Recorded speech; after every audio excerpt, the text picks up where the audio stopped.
Amém. Saúde, amada igreja, com a paz do Senhor. Amém. Aleluia, Jesus. Êxodo capítulo 4. A palavra que o Senhor ministrou ao meu coração. Aleluia, Jesus.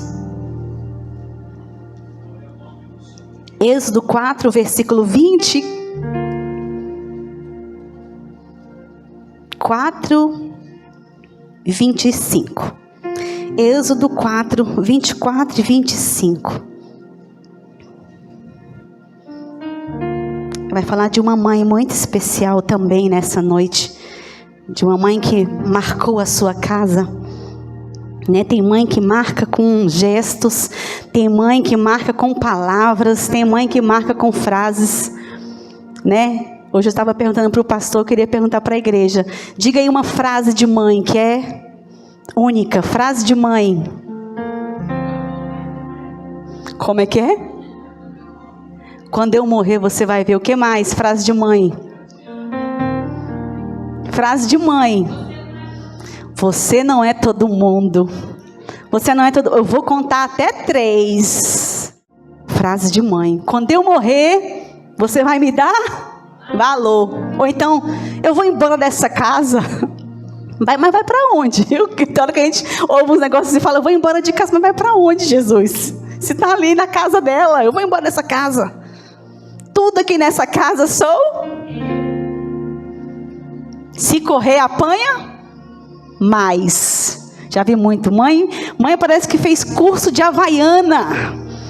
Havaiana parece como é que é o nome? Bumerangue, né? Ela vai rodando assim, acha a Havaiana tem destino assim, irmão de Deus.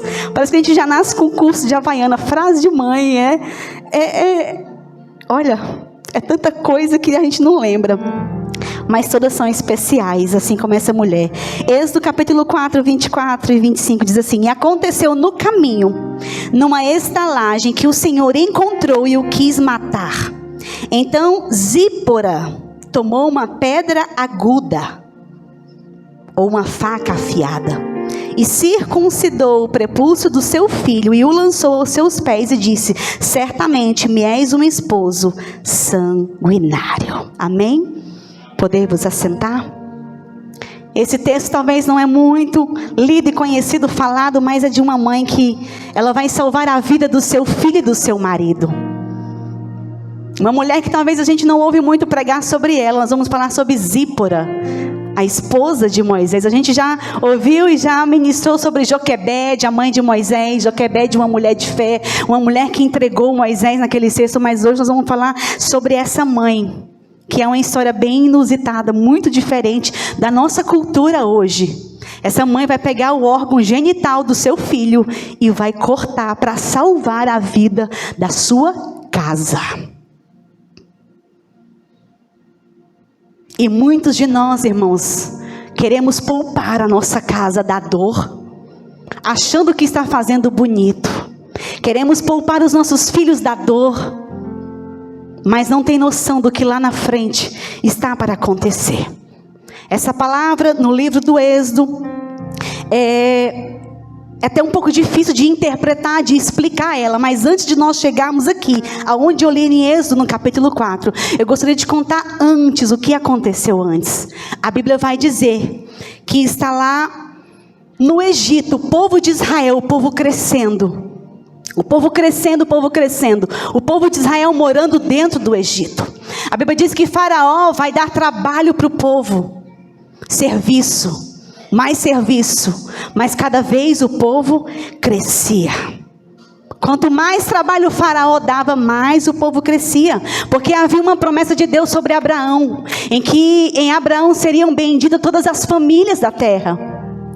Seriam multiplicadas, seria como o grão de areia, como as estrelas do céu, seriam grandes. Então não importava onde o povo de Deus estava, eles iam crescendo, porque havia uma promessa. Então o Faraó decide tomar uma decisão que ele vai conseguir enfraquecer aquela nação. E é uma decisão, irmãos, que ela é muito relevante para o nosso tempo hoje, para a nossa geração.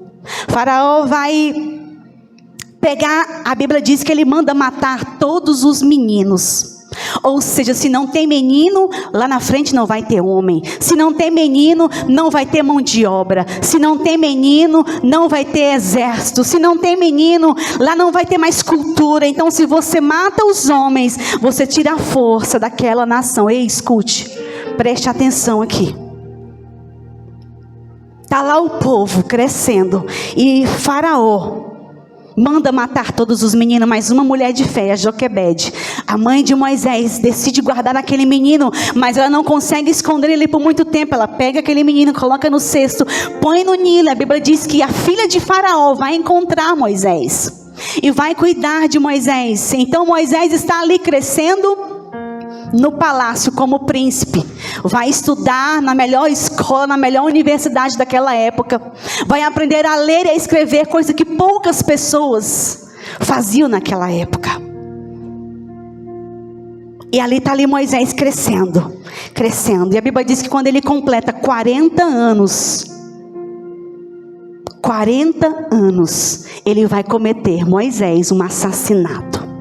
Moisés vê ali um egípcio brigando com os hebreus, e eles estão ali se discutindo, e Moisés não gosta. Moisés pega aquele egípcio com um golpe e mata. E ele pega aquele egípcio e enterra, para que ninguém descobrisse. Passado alguns dias, está lá os hebreus, o povo de Deus discutindo, brigando. De repente Moisés entra no meio para tentar acalmar, só que os hebreus não gostam disso. Mas Moisés, quem é você? Você é juiz sobre nós? Você quer fazer a mesma coisa conosco também e nos enterrar como você fez com o egípcio? E Moisés vai descobrir que aquilo que ele tinha feito em oculto já não estava mais em oculto, foi descoberto. Então se espalhou a notícia, o fuxica, a fofoca nas redes sociais da época. Está lá Moisés nos cartazes, não tinha mais como esconder. E a Bíblia vai dizer que Faraó descobre aquilo que Moisés havia feito e também quer matar Moisés. A Bíblia diz que Moisés foge de Faraó. Com 40 anos de idade, Moisés vai para o deserto. Está Moisés caminhando pelo deserto. De repente, ele vai chegar em uma terra chamada Midian, onde ali viviam os midianitas. Moisés chega ali. Quando ele já chega ali na entrada de Miriam, a Bíblia diz que tem um poço ali, e chega ali 7 mulheres, 7 moças solteiras, belas, cuidando das ovelhas do pai. De repente aquelas moças estão ali, Moisés ali vendo aquilo tudo. De repente chegam alguns homens pastores, querendo arrumar bagunça, confusão, ferir, roubar aquelas ovelhas. E Moisés não gosta e vai defender aquelas moças. E aqueles homens deixam elas em paz. A Bíblia diz que essas 7 moças, uma delas é Zípora, a qual nós lemos aqui em Êxodo no capítulo 4. Zípora, uma das filhas de Jetro. A Bíblia diz que Zípora leva Moisés até o pai, para que o pai conheça Moisés. E ali Moisés se apresenta, e naquele dia começa uma linda história de amor entre Moisés e Zípora. Escute, igreja. Passado esse tempo, a Bíblia diz que Moisés vive ali em Midian mais 40 anos. E Moisés está com a idade de 80 anos.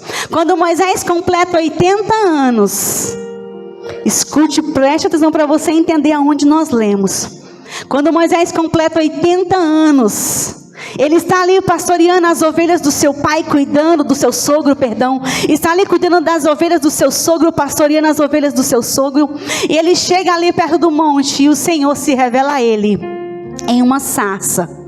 E aquela sarça começa a pegar fogo. Moisés sabe que no deserto a sarça pega fogo. Só que aquela sarça, ela era diferente, ela não se consumia, ela não secava, ela continuava inteira, bonita.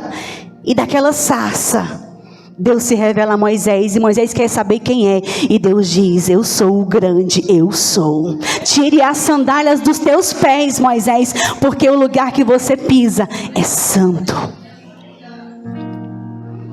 Moisés está ali com 80 anos. E Deus fala para Moisés: vai até Faraó, lá onde você fugiu, de lá Pede para Faraó e diga para ele libertar o meu povo. Porque Deus viu em Moisés um líder. Deus viu em Moisés um homem de liderança, de cuidado. E Moisés vai começar a dar desculpas para Deus. Mas Senhor, eu não sei falar, eu sou gago, eu já sou velho. E Deus diz: Moisés, porque Deus, igreja, Ele conhece o nosso coração. Às vezes nós achamos que o Senhor chama porque quem fala bonito, quem tem mais capacidade, mas o Senhor Deus, Ele se responsabiliza quando Ele te chama. Quando Ele te confia um filho, quando Ele te confia uma filha, quando Ele te confia um casamento, Ele sabia do peso e da responsabilidade, mas Ele entendia que você era capaz de honrar aquilo que Ele confiou nas suas mãos, como mãe, como esposa, como pai, como filho. O Senhor conhece a nossa capacidade. E está ali Moisés diante do Senhor. Moisés passou, irmãos, 40 anos no palácio. Aprendeu tanta coisa e mais 40 anos ali no deserto de Midian. Talvez ele pensou: meu Deus, o que eu estou fazendo nesse deserto? Ou por que eu estudei tantas coisas? Por que eu estou vivendo aqui? Mas tudo tem um propósito na vida do Filho de Deus. Não foi em vão Moisés viver 40 anos ali no palácio. Não foi em vão Moisés viver 40 anos ali no deserto. Porque se tinha alguém que conhecia do deserto, eram os midianitas. Eles eram um povo nômades, eles conheciam de deserto. Eles sabiam a dificuldade do deserto. Eles sabiam onde encontrava água no deserto. O povo de Midian sabia, conhecia. Então Moisés estava ali sendo preparado, porque lá na frente, mais 40 anos, aonde eles viveriam? No deserto. Quando Moisés vai libertar o povo de Deus, para onde que o Senhor leva aquele quase 3 milhões de pessoas? Para o deserto. E às vezes nós passamos por desertos e começamos a reclamar, a murmurar, mas nós não entendemos que é uma escola do Senhor para mim e para a sua vida. Moisés sai com roupa de príncipe e volta até Faraó. Com roupa de príncipe, sim ou não? Não, ele sai com roupa de príncipe, mas ele chega até Faraó com roupa de pastor. Missionária, eu não estou entendendo. Ei, escute. Não tem como sair de príncipe para pastor sem passar pelo deserto. Não estou entendendo ainda, eu não sou pastor, não sou nada. Não passamos de fase, não mudamos de uma fase, não mudamos de nível, sem antes passarmos pelo deserto. Mas no deserto nós somos preparados, no deserto nós somos forjados. E quando Moisés volta para o Egito, a Bíblia diz que Moisés vai pegar, Deus fala para ele: vá para o Egito libertar o meu povo. E aí nós chegamos aqui em Êxodo, no capítulo 4. Moisés vai pegar a sua esposa e os seus 2 filhos e vão partir para o Egito. Eu não sei quantos dias demorou até ele chegar no Egito, mas aqui nós lemos: e aconteceu que no caminho eles pararam numa estalagem, numa hospedaria, e ficaram ali para descansar. Chega ali Moisés com a sua esposa Zípora, seus 2 filhos, Gerson e Eliezer. Tá os 4 ali descansando. Quando eles vão retornar, a Bíblia diz que quando Moisés volta, do nada, Deus decide matar Moisés. Eita! Do nada, Deus decide matar Moisés? Mas Deus não estava chamando Moisés para libertar o povo? Mas quem vai salvar a vida de Moisés? Zípora. Uma mulher que no contexto talvez não entendia muito, mas eu creio que enquanto conviveu com Moisés, porque Moisés não fez algo que para ele era importante fazer. Moisés não havia circuncidado os seus filhos. Deus havia feito uma promessa com Abraão, para que ele circuncidasse todos os meninos. Moisés estava indo para o Egito, irmãos, libertar o povo. Foram 10 pragas. E qual foi a última praga? Qual que era a última praga lá no Egito? A morte dos primogênitos. A Bíblia diz que naquela noite eles tinham que matar um cordeiro, passar sangue no umbral das portas, porque o anjo da morte viria passar sobre a casa. Passar em hebraico significa Páscoa. Passagem em hebraico é Páscoa. O anjo da morte ia passar na casa, e a casa que não tivesse o sangue no umbral, e o primogênito tinha que ser circuncidado. Moisés estava indo para esse cenário, e ele não fez isso com os seus filhos. Mas a Bíblia diz que havia uma mulher, aleluia, chamada Zípora, que estava atenta, e ali, naquele caminho, pega uma pedra afiada, uma faca, e vai fazer isso com os seus filhos. Porque escute, igreja, eu disse uma vez para as mães aqui, o mundo lá fora não tem responsabilidade com os nossos filhos. O sistema lá fora não tem responsabilidade com os nossos filhos. Lá fora a faca não é afiada, mas o pai e a mãe que está em oração, o pai e a mãe que está caminhando com o Senhor, o pai e a mãe que entende que precisa guardar a sua casa, esse e essa tem faca afiada, esse e essa tem joelhos afiados. Moisés acostumou ao lugar onde ele viveu ali em Midian, e não fez a circuncisão que no 8º dia era para ser feito. Por que tinha que ser no 8º dia? Porque no 8º dia era onde ali o hormônio da cicatrização no corpo da criança vinha, então cicatrizava mais rápido, era mais rápida a cicatrização. E realmente faz todo sentido, porque quando eu tive os meus filhos, e quem já fez o teste do pezinho, o do Samuel, eu fiz o teste do pezinho, eu demorei quase 10 dias, e o pezinho vai ficando, a pele mais grossa, os dias vão passando, vai ficando grosso, teve que furar várias vezes. Meu Deus, como eu chorei naquele dia. Mas do Ezequiel eu falei, não, eu já vou no 3º dia. E eu laqueada, sentindo muitas dores, mas foi uma furadinha, porque a pele estava fininha.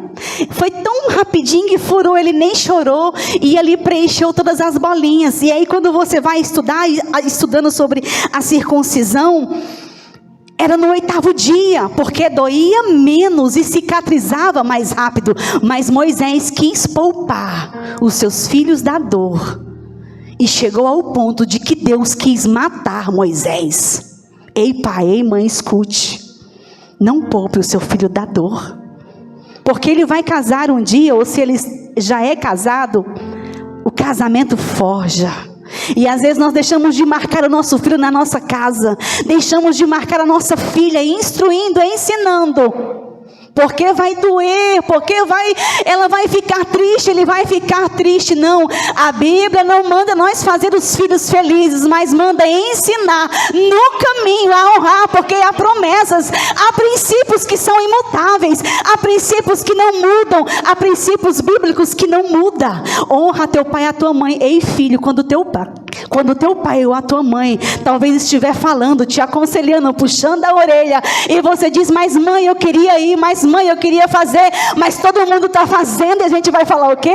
Você não é todo mundo. Você, meu filho, está sobre os meus joelhos. Eu não estou criando filho para vergonha, eu não estou criando filho para desonra, eu não estou criando filho para que meu filho, o nome dele ou o nome dela, isso é de solta aí não. Eu estou criando filhos e filhas para que o nome dele, o nome dela esteja escrito no livro da vida, para que eles venham ser homens lá na frente, mulheres íntegros de caráter, idôneos, que lá no trabalho dele, lá na escola, lá na faculdade, lá no casamento, eles vão ser parecidos com Jesus. Você já se perguntou, mãe, se o seu filho, você que é mãe de menino, ele se casaria com uma mulher igual a você? Eu já me perguntei. Será que os meus filhos, o Samuel e o Ezequiel, se casaria com uma mulher que se parece comigo? Porque eles podem, talvez, os ouvidos estarem fechados, mas os olhos estão atentos ao que eu estou fazendo. Você, pai, será que a sua filha se casaria com um homem igual a você? É para nós refletirmos nessa noite. Porque nós queremos poupar os nossos filhos da dor. Queremos poupá-los de tantas coisas. Mas nessa noite, aleluia, Jesus, debaixo dessa palavra, eu creio que o Senhor tem levantado e vai levantar Zíporas, que entende do propósito que é guardar a sua casa com faca afiada, com pedra afiada, para que o mundo lá fora não venha destruir. Para o mundo é só dados do IBGE. Quando o IBGE vai lá na tua casa, ele não quer saber se está tudo bem com seus filhos. Quando o IBGE bate lá na porta da tua casa, ele só quer saber quantas pessoas moram na tua casa, qual que é a tua renda, quantas pessoas vivem ali, o que você tem de imóvel, de bens. É só isso. Eles não querem saber porque eles não têm compromisso com a tua casa. Mas nessa noite a palavra de Deus está dizendo que uma mulher compromissada com a casa salvou a vida do marido e dos filhos, porque tinha pedra afiada. Você tem a palavra de Deus hoje aqui disponível. Essa palavra, ela é atual, irmãos. Essa palavra, ela é atual. O que nós estamos vivendo e contando o que aconteceu aqui, hoje está acontecendo talvez num contexto diferente, mas está acontecendo a mesma coisa, só que agora com ideologias, com tantas coisas que o sistema vem trazendo. Mas a palavra de Deus, que é atual, essa palavra que é mais atual do que vai passar amanhã, talvez no Jornal Nacional, na BBC, na CNN, em qualquer amanhã. Isso aqui já é mais atual do que vai acontecer amanhã, porque aqui já está tudo escrito. Tudo escrito. Você precisa, pai e mãe, estar nas mãos, nos joelhos, com faca afiada, com pedras afiadas, para que a sua casa não morra. Para que a sua casa, no meio do caminho, em meio ao deserto, porque lá na frente, o povo de Deus iria celebrar a Páscoa, e os filhos de Moisés não estariam vivos, se aquela mãe não estivesse disposta a marcar os seus filhos, mesmo sabendo que ia doer, porque os filhos dela não eram mais crianças, mesmo sabendo que ia gerar dor. Mas mesmo assim, gerando dor, aquela mãe entendeu que era necessário marcar os seus filhos. Então nessa noite, eu deixo essas simples palavras, para que você venha, com muita sabedoria, pedir ao Senhor, para que te conduza, neste tempo, a tua casa.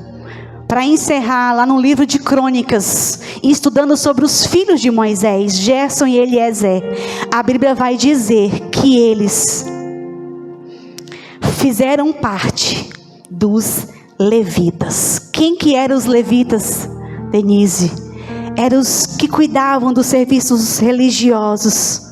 Dos levitas vinham os sacerdotes, dos levitas vinham os cantores, dos levitas vinham os estudiosos que trabalhavam lá no tabernáculos. E a Bíblia diz que eles foram contados entre os levitas, Gerson e Eliezer. Os netos de Moisés também se tornaram chefes importantes. Os filhos de Gerson e de Eliezer também se tornaram chefes importantes. Você quer que o seu filho, a sua filha, seja alguém relevante e importante? Marque eles hoje. Você pode dobrar os teus joelhos lá na tua casa, você pode mandar um áudio, você pode mandar uma canção, você pode mandar um louvor. Hoje, igreja, não marcamos mais como era antigamente, cortando o órgão genital, não. A Bíblia diz no livro de Romanos, no capítulo 2, que hoje é a circuncisão. Lá na cruz Jesus pagou um preço por nós. E hoje nós somos circuncidados em Deus pela fé, quando eu confesso ao Senhor como meu único e suficiente Salvador, e eu declaro pela fé, eu estou sendo circuncidada em Cristo. Quando você apresenta o seu filho aqui, quando nós descemos as águas, nós estamos sendo circuncidados em Cristo Jesus. Hoje não precisa mais haver sangue, corte, mas você precisa ter uma faca afiada, joelhos dobrados, clamando ao Senhor, pedindo a Deus para guardar os seus filhos, te dar sabedoria.